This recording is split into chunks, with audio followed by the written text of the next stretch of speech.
Welcome to Laksha சமையல். Hi friends, நம்ம இன்னைக்கு முட்டை கிரேவி எப்படி பண்றதுன்னு பார்க்கலாம். அதுக்கு நான் ஒரு 4 டேபிள் ஸ்பூன் எண்ணெய் ஊற்றிருக்கேன். ஒரு 3 பீஸ் பட்டை, சின்ன பீஸ் தான்.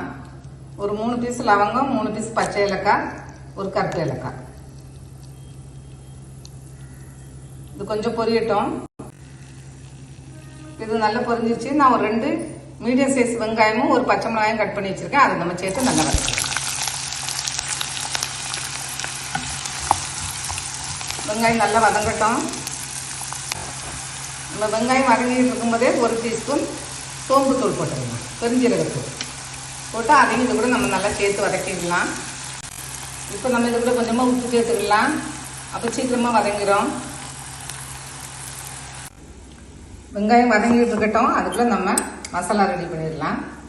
நீங்கள் நல்லா புளிக்காத தயிராக இருந்தால் 2 ஸ்பூன் போட்டுக்கோங்க. கொஞ்சம் புளிச்ச தயிராக இருந்தால் 1 ஸ்பூன் போதும், அதுவே உங்களுக்கு நல்லா இருக்கும். இந்த அளவு புதினா போட்டுக்கலாம். கொத்தமல்லி கொஞ்சம் போட்டுக்கலாம். புதினாவோட கொஞ்சம் அதிகமாக போட்டுக்கலாம். நீங்கள் கொத்தமல்லி கூட கொஞ்சம் போட்டாலும் பரவாயில்ல. இந்த அளவு போட்டால் சரியா இருக்கும். ஒரு 2 சின்ன சைஸ் தக்காளி, இதெல்லாம் சேர்த்து நம்ம நல்லா அரைச்சிடலாம். இப்போ வெங்காயம் நல்லா வதங்கிருச்சு. இப்போ நம்ம ஒரு ஸ்பூன் இஞ்சி பூண்டு பேஸ்ட் போட்டுக்கலாம். போட்டு நல்லா இஞ்சி பூண்டு பச்சை வாசனை போகிற வரைக்கும் நல்லா வதக்கிடலாம். இது கூடவே நம்ம கொஞ்சமாக மஞ்சள் தூள் சேர்க்கலாம். இப்போ வெங்காயம் நல்லா வதங்கிடுச்சு. இப்போ நம்ம அரைச்சி வச்ச பேஸ்ட்டு சேர்க்கலாம்.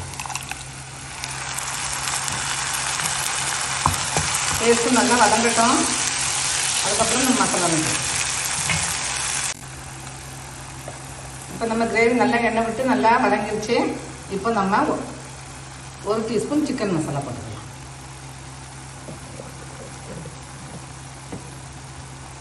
ஒரு டீஸ்பூன் குழம்பு மிளகாத்தூள் இல்லை, தனி மிளகாத்தூள்.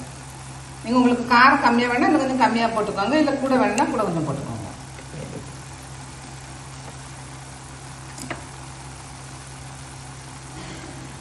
ஒரு டீஸ்பூன் தனியாத்தூள். இதை நம்ம நல்லா மிக்ஸ் பண்ணி கொஞ்சம் நேரம் எண்ணெயில் கொஞ்சம் வதக்கிடலாம். இப்போ நம்ம 1 கப்பு தண்ணி சேர்த்துக்கலாம்.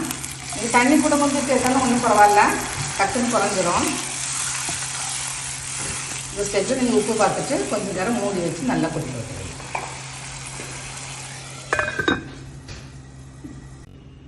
இப்போ நம்ம முட்டையை கொஞ்சம் கீத்து போட்டு வச்சுக்கலாம். அங்கங்கே கொஞ்சம் கட் பண்ணி விட்டுக்கலாம். கிரேவி நல்லா ரெடி ஆயிடுச்சு. இப்போ நம்ம ஒரு 1/2 டீஸ்பூன் கரம் மசாலா சேர்த்துக்கலாம். இங்கே காரம் பார்த்துட்டு கொஞ்சமாக பெப்பர் சேர்த்துக்கோங்க. உங்களுக்கு பெப்பர் பிடிக்குன்னா கூட கொஞ்சம் சேர்த்துக்கோங்க. அவ்வளோதான், இவ்வளோ உங்கள் டேஸ்ட்டுக்கு தக்க பண்ணிக்கோங்க.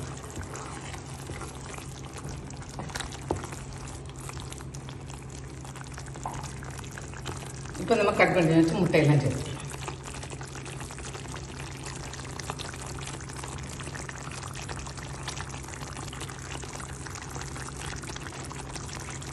நம்ம கொஞ்சம் மிக்ஸ் பண்ணிட்டு கொஞ்சம் நேரம் சிம்மில் வச்சிடலாம்.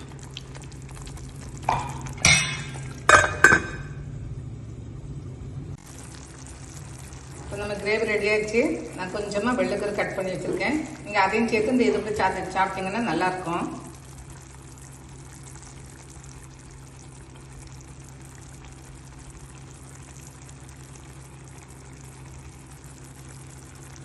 செஞ்சு பாருங்கள், நல்லாயிருக்கும். தேங்க்ஸ் ஃபார் வாட்சிங்.